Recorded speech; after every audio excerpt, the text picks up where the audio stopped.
South ఇండియాలోనే అతి తక్కువ ధరలకి రత్నాలను అందించే ఏకైక సంస్థ 6JVR. నమస్తే, నేను Keshav. Welcome to Suman TV. ఆంధ్రప్రదేశ్లో ప్యాలెస్ రాజకీయం వేడి పుట్టిస్తుంది. విశాఖని రాజధానిగా చేసుకుని పరిపాలన చేస్తామని గత ప్రభుత్వం చేసిన ప్రకటనల నేపథ్యంలో భారీ ప్యాలెస్ని అక్కడ నిర్మించారు. అది రాజభోగానికి సంబంధించిన సంకేతంగా ప్రస్తుత అధికార పార్టీ విమర్శిస్తుంది. అయితే ప్రజా ప్రయోజనాల రీత్యా గవర్నర్లు, అలానే దేశ ప్రధాని, రాష్ట్రపతి వంటి వారు వచ్చినప్పుడు ఒక ప్రత్యేకమైనటువంటి అతిథి గృహంగా దీన్ని నిర్మించామంటూ గత ప్రభుత్వంలో కీలక పాత్ర పోషించినటువంటి నాయకులు చెబుతున్నారు. ఎందుకు విశాఖపట్నంలో నిర్మించినటువంటి ఈ నిర్మాణం వలన ప్రజలకు ఒరిగిందేంటి, దీంతో జరిగినటువంటి నష్టం ఏంటి, ఈ అంశాలను విశ్లేషించేటువంటి ప్రయత్నం చేద్దాం. మనతో పాటు ఉన్నారు ఆంధ్ర మేధావుల forum founder chairman Chalasani Srinivas గారు. శ్రీనివాస్ గారు నమస్కారం. విశాఖలో కట్టినటువంటి ఋషికొండ నిర్మాణం అంటే అది ప్యాలెస్ అనాలా, లేదంటే ప్రజల అవసరాల కోసం చేసినటువంటి ఒక ప్రత్యేక నిర్మాణం అనాలా? దీనిపైన అధికార విపక్షాలు పరస్పరం విమర్శలు చేసుకుంటూ ఎవరి వాదన వాళ్ళు చేస్తున్నారు. మీరు ఏ విధంగా చూస్తారు దీన్ని? రాజకీయ నాయకులు తమ సంపద వేరండి, ప్రజలకి కస్టోడియన్గా ఉండాల్సిన రాజకీయ నాయకులు దాన్ని విచ్చలవిడిగా తమ కోసం, తమ సౌకర్యాల కోసం ఖర్చు పెట్టడానికి తెగించడం అనేది రాజకీయాల్లో చాలా బాధాకరం. సరే, మిగతాది చూసుకుంటే కేసీఆర్ గారు ఒక బ్రహ్మాండమైన ప్రగతి భవన్ కట్టించుకుని రాజవిలాసం, అది కూడా తర్వాత ఆయన ఓడిపోయిన తర్వాత ప్రజల కోసం వీడియో చూపించారు. అసలు ఏదో పెద్ద ప్యాలెస్గా ఉంది లోపల, ఏదో దర్భాకారం బ్యాక్ సైడ్ ఎన్ని ఎకరాల్లో కట్టారో అది ఇది దీన్ని పిలిచి సరే కట్టుకున్నారు. జగన్మోహన్ రెడ్డి గారు ముఖ్యమంత్రి రావుగానే భోజనం, కుటుంబంతో పాటు భోజనం పిలిచారు. 4 కోట్లు ఉన్న మనిషికి ఎంత ప్యాలెస్ ఉంటే 5 కోట్ల జనాభాకి నేను సీఎం అని కదా, ఎంతకన్నా పెద్ద ప్యాలెస్ ఉంటే బాగుంటుందని వచ్చి ఆ మైండ్లో ఏదో ఇన్స్పిరేషన్ వచ్చింది. అక్కడి నుంచి చెతపురుగు ఏదో తోసినట్టుందండి ఆయన. ఇక అక్కడి నుంచి మొదలుపెట్టారు. ఇది ఎంత దుర్మార్గం అంటేనండి, వాళ్ళు మాట్లాడతాం అనేది వాళ్ళ రాష్ట్రపతికో ఇవన్నీ మాట్లాడవచ్చు, కానీ రోజా గారు ఏం మాట్లాడారు, అన్ని సెలెక్ట్ చేసాం, 3 మ్యాన్ కమిటీ ఏదో వేసాం, 3 మ్యాన్ కమిటీ నివాసం ప్రకారం ఈ ఋషికొండ గారే రిపోర్ట్ దాన్ని ఇచ్చారు అని చెప్పారు. సరే, వాళ్ళు కాదు మేము వచ్చేవాళ్ళం కాదు, రాలేదు కాబట్టి వచ్చేవాళ్ళం కాదు. రాష్ట్రపతి గారు, మీరు హైదరాబాద్ అని నగరం వెళ్ళండి, దాంట్లో రాష్ట్రపతి నిలయం ఉండి, దాంట్లో ఎప్పుడు రాష్ట్రపతి గారు ఖచ్చితంగా దక్షిణాదికి వచ్చి 4 రోజులు ఉండాలి. తగ్గిపోయింది ఎందుకనో, ఎందుకంటే ఉత్తర దక్షిణ రాష్ట్రపతి నిలయం ఇక్కడే ఉంది. అక్కడికి వెళ్తే ఆ రాష్ట్రపతి గారు వచ్చే డిసెంబర్లోకి వచ్చేటప్పుడు 20 రోజుల క్రితమే పాముల వాళ్ళు పిలుస్తారు 10 మంది. అక్కడ 20 పాములు పట్టుకుని, 40 పాములు పట్టుకుని 20-30 ఏళ్ళుగా వస్తుంది. ఆ దాంట్లో మేము 2 రాష్ట్రపతిని కలిసి వచ్చాను నేను. ప్రత్యేక హోదా విభజన హామీల కోసమే కలిసినాయండి, మిగతా వ్యక్తిగతంగా లేదు. అందులో కొన్ని చూశాను, అంత గొప్ప సౌకర్యం లోపలికి వెళ్ళకపోయినా వాళ్ళు ఉండేది, మిగతా చూసాను మామూలుగానే ఉన్నాయి. అంటే వాళ్ళు కానీ పెద్ద వాళ్ళు వస్తే కానీ 12,78,000 రూపాయలు ప్లస్ ఫిట్టింగ్ ఛార్జీలు ఇంకో 50,000 పెట్టి కమోడ్ మీద కూర్చోవాల్సిందేనా? మామూలు అడుగుతాను, బాధాకరం కాదు. నేను అడుగుతున్నాను, అంటే అంతటి గొప్ప అవసరం ఉందా ప్రపంచంలో? అంటే ఇప్పుడు అంతా అడ్వాన్స్డ్ టెక్నాలజీస్, ఏం advance technology, smart building technologies, smart building technology, చోట నుంచే బటన్ నొక్కితే విండోస్ కర్టన్స్ అన్ని, అవన్నీ కూడా నేను అంటే అన్నీ కూడా ఎంత చీప్గా చేయొచ్చు, అవి కూడా ఉన్నాయి. ఏం విచిత్రం కాదండి. నేను ఆధునికంగా నేను అది కూడా సబ్జెక్ట్ వస్తాను పాతాళ గురించి. కానీ ఒకటి చెప్తున్నాను, రాష్ట్రపతి గారు వచ్చి ఎన్ని రోజులు ఉంటారండి? అది సరే, ఇది ఎందుకని రాష్ట్రపతిగా గెస్ట్ హౌస్ బోర్డు ఉన్నాయి, నేవల్ హెడ్ క్వార్టర్స్ ఉంది, అది నేవల్ గెస్ట్ హౌస్ ఉంది, ఇవన్నీ ఉన్నాయి కదా. ప్రధానమంత్రి వచ్చినప్పుడు అక్కడే ఉంటారు, లేదా 5 స్టార్ హోటల్స్ బ్రహ్మాండం కట్టారు. ఒక ఫ్లోర్ అంతా ఖాళీ పెట్టాలి తప్పితే ఇబ్బంది ఉంది. కానీ బట్ వన్ థింగ్ షూర్ అండి, ఈ విచ్చలవిడితనం అనేది, కస్టోడియన్స్ మానేసి విచ్చలవిడితనం ఖర్చు పెడతాం అనేది వాళ్ళ వైకాపా అంటే వాళ్ళు ఏం చేశారు? చంద్రబాబు నాయుడు గారు హైదరాబాద్లో ఎల్బ్యాక్ ఖర్చు పెట్టలేదు, చంద్రబాబు నాయుడు గారు హైదరాబాద్ 2 ఇళ్ళు ఉండే అని లెక్కలు తీస్తున్నారు. నేను ఎవరన్నా ఇంత విచ్చలవిడి స్థాయిలో లేదే అంటే సొంతానికి. ఇప్పుడు ఈయన కూడా సొంత ఇంటికి ఖర్చు పెట్టుకుంటాను. ఇది దయచేసి ఆలోచించుకోవాలి. ఇది అబ్సల్యూట్లీ నాన్ సెన్స్ అండి, అబ్సల్యూట్లీ నాన్ సెన్స్. ఇలాంటి మళ్ళీ దానికి ఏమో ప్రజలు రుద్దటం, వాళ్ళు ఇష్టపడిన చోట ఉండటం. ఆయన చెప్పారు, నేను జూలై నుంచి వెళ్ళిపోతున్నా, ఇక సెకండ్ చాట్లేదు, లాస్ట్ అక్టోబర్ నుంచి వెళ్తానని చెప్పింది. ఎక్కడికి వెళ్ళి ఎక్కడ కూర్చుంటారు? దీనికోసం అందరికీ అర్థమవుతుంది, వాళ్ళు ప్లేట్ మార్చి ఉండొచ్చు. నేను ఇంకో విషయం కూడా చెప్పదలుచుకున్నాను. అయితే దీన్ని భూభంతరాలు దద్దరిల్లేదట్టు ఇది ఋషికొండ అంట, 7 ఋషులు దీని మీద ఇంకొకళ్ళు ఎవరండి 7 ఋషులు అక్కడికి వచ్చి చేసింది?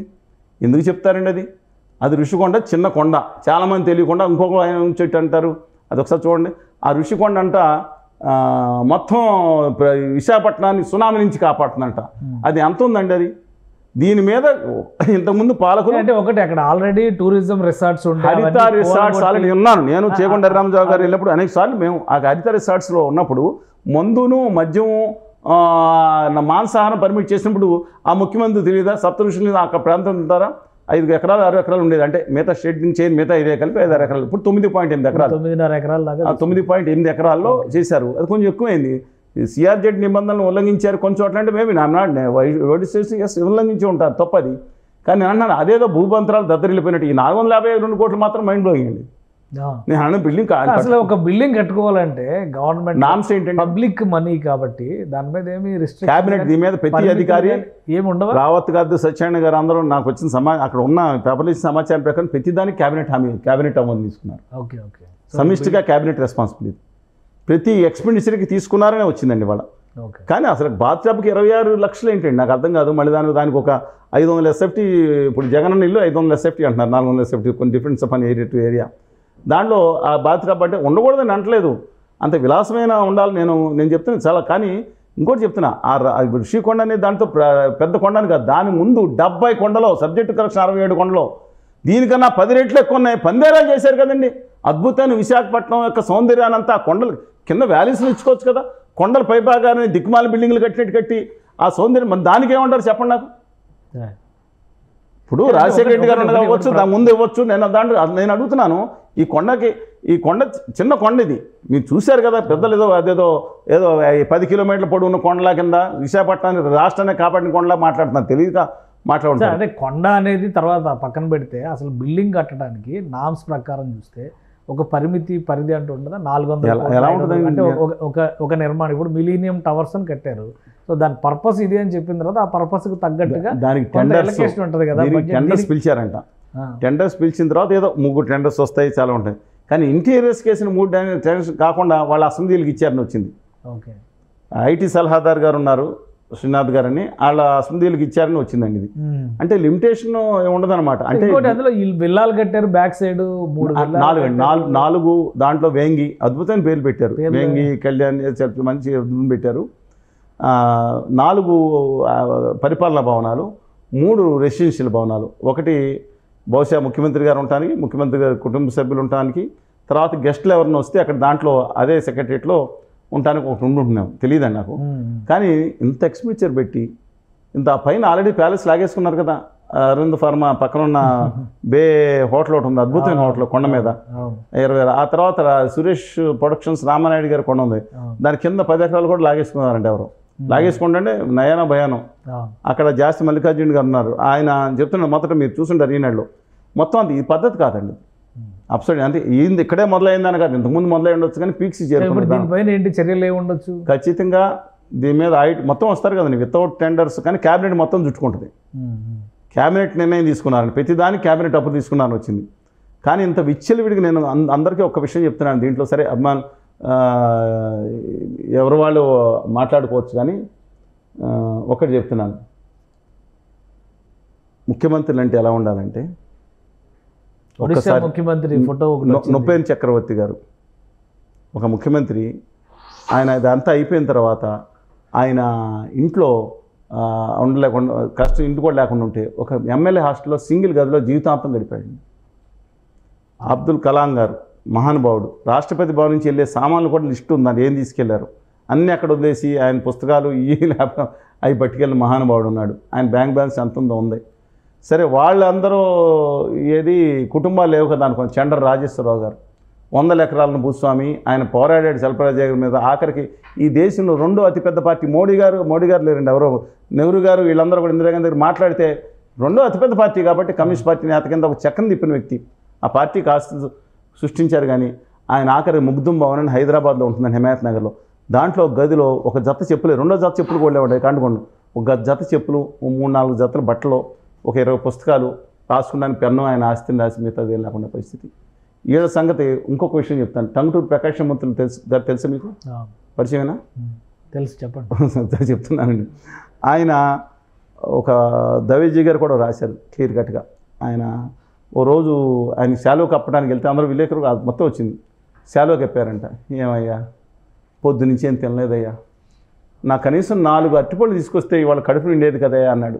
ఒక రాష్ట్ర ముఖ్యమంత్రి, మద్రాసు ఉమ్మడి రాష్ట్రానికి ప్రధానమంత్రిగా చేసిన వ్యక్తి, లండన్లో బారిస్టర్గా చేసిన వ్యక్తి, ఒక్క రోజులో సంపాదనతో బారిస్టర్గా ఒక్క కారు కొనుక్కునే, ఆ రోజు కారు ఎంత ఉండేదిలేండి, 10,000 రూపాయలు, ఆ కొనుక్కునే స్తోమత కలిగిన వ్యక్తి, 2 సార్లు ముఖ్యమంత్రిగా ప్రధానమంత్రిగా చేసిన వ్యక్తి, ప్రధానమంత్రి అంటే ప్రొవిన్స్ ప్రధానమంత్రి అంటారు, చేసిన వ్యక్తి ఆఖరికి క్షుద్బాధతో బాధపడ్డాడంటే వాళ్ళ వారసులు ఎవరు? దట్ ఈస్ అలా తెలుసుకోవాలండి. ఇంకొక ఆయన ఉన్నారు మీకు, తరిమేల నాగిరెడ్డి గారు ఉన్నాడు. వాళ్ళ బావగారిని ఓడించాడు ఆయన. అనంతపూర్లో నీలం సంజయ్ రెడ్డి గారిని ఓడించాడు. పార్లమెంట్కి వెళ్ళాడు, అసెంబ్లీకి వెళ్ళి అసెంబ్లీలో పందులు దొడ్లు అన్నాడు ఆయన. బయటకు వచ్చి ఉద్యమించాడు, గొప్ప భూస్వామి ఆయన. అలాంటి గొప్ప వ్యక్తులు ఉన్నారే. ఆరుట్ల రామచంద్రరెడ్డి గారు ఉన్నారు, అలాగే అక్కడ కమలాదేవి గారు ఉన్నారు. అది కాకుండా ఇంకొక మహానుభావుడి గురించి చెప్పాలండి. నేను గౌరవించే గొప్ప ముఖ్యమంత్రి దామోదరం సంజీవ్ గారు. 62లో ఎన్ని అవమానాలు పడ్డాలో, కులం పేరు మీద చింతకారాలు ఎన్ని ఎదుర్కొన్నాడో మహానుభావుడు. ఆ రోజు ఇవాళ ఎలా ఉందంటే ఆ రోజుల్లో 62లో ఆ టైంలో ఎలా ఉండేది. అలాంటిది ఆయన మీద మొత్తం ఈయన అవినీతి పాల్పడుతున్నాడని కంప్లైంట్ చేస్తే కేంద్రం నుంచి ఒక టీం పంపించారు, వితౌట్ వెరిఫై, అది ఆయన చెప్పకుండా. మామూలు ఇక్కడ ఉన్నాడు, ఆఫీసులో కూడా పిచ్చి కూర్చొని ఉన్నాయి. ముఖ్యమైన ఏంటంటే భోజనం కూడా క్యారీ తెప్పించుకుని తిన్నాడు. లేదండి అక్కడ కర్నూలులో ఏదో చేశాను, కర్నూలు వెళ్ళి వస్తే కారు ఆపితే ఇదేనండి ఆయన ఎప్పుడు చెక్కుంటా చూస్తే పూరి గుడిసె, అందులో left side right side room ఉంది, దాంట్లో గుర్తుపడుకున్నాను. ఏందయ్యా ఇది, ఇలాంటి పెద్ద మనిషి ఇంకెప్పుడు సిగ్గు లేదు వాళ్ళకి రాసిన వాళ్ళకి. నిజంగా నేను కూడా వస్తాను, సిగ్గు లేదని కంప్లైంట్ ఇచ్చిన వాళ్ళకి. అలాంటి గొప్ప మహానుభావుల్ని మనం ఇప్పుడు ఈ రోజు రాజకీయాల్లో ఇలాంటి నాయకత్వం నేనేమో వాళ్ళు అలా ఉండాలని నేను కోరట్లేదు కానండి, కంఫర్టబుల్గా ఉండమనండి, వాళ్ళు డిశ్చార్జ్ చేస్తారు. ఇప్పుడు ఇంత ప్రజాధనం దుర్వినియోగం అయినప్పుడు చర్యలు ఏ విధంగా ఉండడానికి అవకాశం ఉన్నాయి? ఖచ్చితంగా అంటే క్యాబినెట్ ఆమోదం ఉన్న జరిగింది, కానీ టెండర్స్ సిస్టమ్ అదంతా వాళ్ళు చూసుకోవాలండి. చేయడానికి అవకాశాలు ఉంటాయా? దీనికన్నా ఎక్కువ లిక్కర్ కుంభకోణాలు చాలా ఉన్నాయి ఇవాళ. కానీ విచిత్రం ఏంటంటే వచ్చే 6 నెలల పాటు పేపర్లో టీవీలో అంతా రోజుకో కుంభకోణం వస్తూ ఉంటుంది. అది వాళ్ళు చేయొచ్చు. రాష్ట్ర అభివృద్ధి మీద కూడా దృష్టి పెట్టాల్సిందిగా కోరుతున్నాను. ఇలాంటి నేను ఎందుకంటానంటే వాళ్ళ కానీ ఒకటండి, నేను జగన్మోహన్ రెడ్డి గారి విషయంలో ఫస్ట్ నుంచి 1.5 నుంచి చెప్తున్నా, ఓడిపోయే అవకాశం ఉంది. మనుషులు ఎందుకు ఓడిపోయారంటే ఇలాంటి చోట్లే. ఆయన వాళ్ళ బిల్డింగ్ చూశారు, చుట్టుపక్కలంతా కట్టేసుకుని 30 మంది సెక్యూరిటీ, కేసీఆర్ గారు ఎందుకు అభద్రత ఎందుకండి అంతా నాకు అర్థం కాదు. ప్రజలు ఎందుకంటే చెప్పమంటారా, వీళ్ళు ఎందుకు దూరం అయిపోయారు? ప్యాలెస్లోకి వెళ్ళిపోతున్నారు. ప్యాలెస్కి వెళ్ళిపోయిన వాళ్ళని ప్రజలు పక్కన తీసేశారు. కేసీఆర్ గారన్నా ప్యాలెస్లో ఉన్నా అంతే. ఇవాళ ఎవరో మన దాన్ని ఏమంటారండి, జగన్మోహన్ రెడ్డి గారు ప్యాలెస్ కట్టుకోపోయిన అంతే. చంద్రబాబు నాయుడు గారు ఉండే ఇల్లు గురించి ఒక ప్రజావేదికని కొలగొడితే నేను ఒకటే చెప్తున్నారు, సమావేశం మీరు వీడియో కూడా అది కూడా ప్లే చేయండి. నేను జగన్మోహన్ రెడ్డి గారు తప్పు చేస్తాను అప్పుడు కూడా చెప్పాను. ఇవాళే ఓడిపోయిన తర్వాత మీద పడే వాళ్ళు కొంతమంది ఉంటారండి, అవసరం లేదు. ఆ రోజు కూడా అంటే మన ఉద్యమం చేయడం అంటే బూతులు ఎడతాం. జగన్మోహన్ రెడ్డి గారు ఇంటిని ముట్టడిచ్చాం.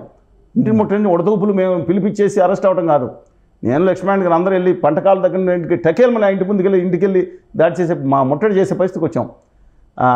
చేసాం, అరెస్ట్ అయ్యాం, అన్నీ జరిగింది. కానీ ఒక్కటి మాట్లాడుతున్నానండి, దయచేసి ఇప్పుడు పాలకులు ఆలోచించుకోవాలి. అది అలాంటి కొలబద్ద అంటే కంఫర్టబుల్ జీవితం గడపొచ్చండి, కానీ ఈ విధంగా విచ్చలవిడి చేస్తే ప్రజలు హర్షించరు. ప్రజలకు పరదాల అనుమానాలు దూరం అయిపోయిన వాళ్ళు అలాగే ఉంటారు. ప్రజావేదికని పడగొట్టడం అనేది ఒక మానసిక, ఎన్ని కోట్ల రూపాయలు దుర్వినియోగం చేస్తారు దానికి ఎవరు చెప్తారండి? కానీ ఇవన్నీ కాదు, స్టార్ హోటల్లో ఫంక్షన్ హాల్లో పెట్టాల్సిన పని ఆల్టర్నేటివ్ బిల్డింగ్ కట్టారా? ప్రజావేదిక కొల్లగొట్టిన పక్కనే మంత్రి సత్యనారాయణ గారి 10 అంతస్తులు, దీనికన్నా 100 రెట్లు ఎక్కువ ఉంది కదా. ఇది ప్రజా కార్యక్రమాలకు ప్రభుత్వ బిల్డింగ్ పడగొట్టేశారు. ఎందుకంటే చంద్రబాబు నాయుడు గారు వెళ్తే ఆయన చూసుకుని నేను మనుక్షణం బాధపడాలా. అదే రోజు అక్కడ మీటింగ్ పెట్టారు, అదే చోట మీటింగ్ పెట్టి అక్కడ ఎవరో చెప్పారంట, కల్లంగారు కూడా వద్దని ఉంటారండి. ఇదే చంద్రబాబు నాయుడు గారు కూర్చునేటప్పుడు ఎందుకని అసంత వచ్చింది, ఇదే the last meeting, it should be demolish ఉంచిన. జనం ఇంకా అనుకున్నారు సెక్రటేరియట్ కూడా కోల్గొట్టేస్తారు, టెంపరీ కదా, అది కోల్గొట్టి టెంపరీ కాదని పర్మనెంట్ 100 సంవత్సరాలు. ఇప్పుడు ఆయన ఇవన్నీ సరే ఈవీఎంల వల్లనే ఓడిపోయామని జగన్మోహన్ రెడ్డి గారు వైఎస్ఆర్సీపీ అంటుంది. ప్రజాస్వామ్యబద్ధమైనటువంటి విధానాల్లో అంటే ప్రజాస్వామ్యంగా జగన్మోహన్ రెడ్డి గారు మాట్లాడిన వీడియో ఉంది, మీ దగ్గర కూడా ఉంటుంది. 2019లో ఏం మాట్లాడారు? ఈవీఎంలు అంటారా, ఈవీఎంలు ఎంత గొప్ప అని మాట్లాడారు. ఎవరైతే ఓడిపోయిన వాళ్ళు మాట్లాడతాం, గెలిచిన వాళ్ళు. ఇప్పుడు చంద్రబాబు నాయుడు గారు ఏం మాట్లాడారు? ఇప్పుడు చంద్రబాబు గారు ఈవీఎంలో మాట్లాడతాం కదా, ఆయన హెస్ గాన్ ఫార్ హెడ్ అండి. ఏం చేశారు? ఆ కూర్చుండడం కాకుండా వేమూరి హరిప్రసాద్ గారిని పాప ఆయన చాలా బాధలు పెట్టారు, అరెస్ట్ చేశారండి, చాలా ఇబ్బందులు పెట్టారు హరి గారిని. ఆయన ఇక్కడంతా నేను ప్రూవ్ చేస్తానని చెప్పి మళ్ళీ కూర్చుని గవర్నమెంట్ ఈవీఎం మిషన్ బొంబాయిలో ఏదో తెప్పించారంట, అది దొంగతనం చేశారని అరెస్ట్ చేసి అని చాలా ఇబ్బందులు పెట్టారే. ఇవాళ నేను మాట్లాడలేదు. గౌరవ ప్రధానమంత్రిగా ఉన్న అదానీ గారు, మోడీ గారు వాళ్ళు ఏదైతే ఉన్నారో దయచేసి వారు అన్నది ముఖ్యమంత్రిగా ఉంది చూడండి, ఈ ఈ ఈవీఎంలు మంచిది కాదని మాట్లాడారు. గౌరవనీయులు జీవీఎల్ నరసింహరావు గారిని ఉత్తర భారతీయ జనతా పార్టీకి చెందిన ఉత్తరప్రదేశ్ ఎంపీగా పనిచేసిన ఆయన, ప్రకాశం జిల్లా బల్లికూరం మండలానికి చెందిన ఆయన స్పష్టంగా ఇచ్చిన వీడియో చూడండి. ఈ ఈవీఎం అనేది బోల్డ్ అని మాట్లాడారు ఆయన. ఇవాళ ఎలాన్ మస్క్ గారు మాట్లాడితే అందుకే టెక్నాలజీలో అగ్రగణ్యుడు కాబట్టి ఆయన ఆర్టిఫిషియల్ ఇంటెలిజెన్స్ వచ్చిన తర్వాత ప్రమాదం జరుగుతుందనే ఉద్దేశంతో ఆయన మాట్లాడారు. అందువల్ల దీంట్లో నేనేం కంక్లూషన్ రాలేదు. ఇందులో అనుమానించదగిన అంశాలు ఏమీ లేవు, కానీ ఓడిపోయిన ప్రతి వాళ్ళు ఇదే పాట పాడతారని అనుకోవాలా? కాదండి, నేను దీన్ని Julius Caesar wife must be above suspicion అని ఒకటి ఉంది ప్రోయర్ బండి ఇంటర్నేషనల్ చూసుకునేది. అందుకని నేనేం కోరుకుంటున్నానంటే దయచేసి వాళ్ళు ఏం చేయాలంటే ఆ ఈవీఎంఎల్ మిషన్ని అందరికి ఎవరి సందేహాలు ఉన్నాయో ఎవరి దగ్గర తీసుకొచ్చారో అంతర్జాతీయ నిపుణుల మీద పెట్టి తీసుకురావాలి. ఇక్కడ ఆదాని గారి ఎలక్షన్ కమిషన్ అంటున్నారు అందరూ దాన్ని. ఆ రోజు చీఫ్ ఎలక్షన్ కమిషనర్ ఆయన రాజీనామా చేయటం, రాత్రి రెండో రోజు రాత్రి కల్లా ఇద్దరు కమిషన్లు వచ్చేసేయటం, ఇది పదవి బాధ్యత స్వీకారం చేయడం, సుప్రీంకోర్టు జస్టిస్ని కూడా పక్కన పెట్టేసి ఒకవేళ ఈవీఎంని మేనేజ్ చేసేంత వ్యవస్థ ఉంది అనుకుంటే 240 సీట్ల దగ్గర భారతీయ జనతా పార్టీ ఎందుకు ఆగిపోతుంది? ఏమండి ఆయన I think they not expected Uttar Pradesh. నేను ఆరోపించట్లా, నేను ఒకటి చెప్తున్నాను. షిండే గారి ఎలక్షన్ ఏంటండి మీనింగ్? ముంబైలో షిండే గారు అందరూ విజయం సాధించి వెళ్ళిపోయిన తర్వాత లాస్ట్ మినిట్లో ఫోన్తో చేంజ్ అయినట్టు వచ్చిన వీడియోలు చూశారు కదా మీరు. అంటే బెనిఫిట్ ఆఫ్ డౌట్, నేను 100% జరిగిందని నేను చెప్పడానికి నేను రాజకీయ నాయకుని కాదు.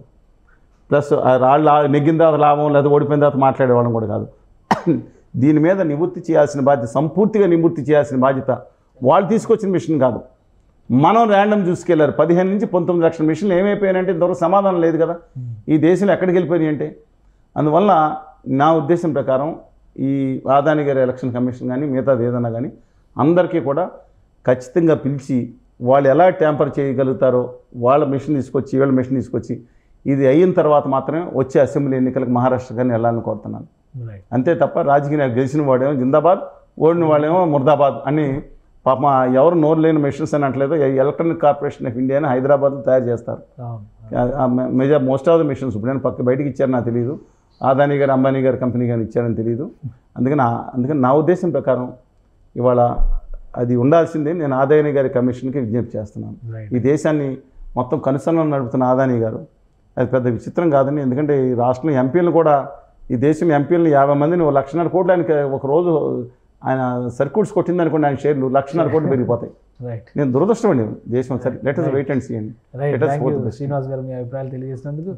ఇది ఆంధ్రప్రదేశ్లో ఎన్నికలకి సంబంధించి ఈవీఎంల పైన జరుగుతున్నటువంటి చర్చ దేశవ్యాప్తంగా కూడా ఇది విస్తృతమైనటువంటి చర్చగా మారుతున్నటువంటి పరిస్థితుల్లో నిబద్ధతని, నిజాయితీని ECI election commission of India నిరూపించుకోవాల్సిన అవసరం ఉందని చలసాని శ్రీనివాస్ గారు అంటున్నారు. మరోవైపు ఆంధ్రప్రదేశ్లో ఈ ప్యాలెస్ల నిర్మాణాల పేరుతో ప్రజాధనం దుర్వినియోగం చేయడం పైన నిర్దిష్టమైనటువంటి విచారణ జరగాలి, బాధ్యులపైన చర్యలు తీసుకోవాల్సిన అవసరం ఉందని ఆయన అభిప్రాయపడుతున్నారు. ఇది స్పెషల్ డిస్కషన్.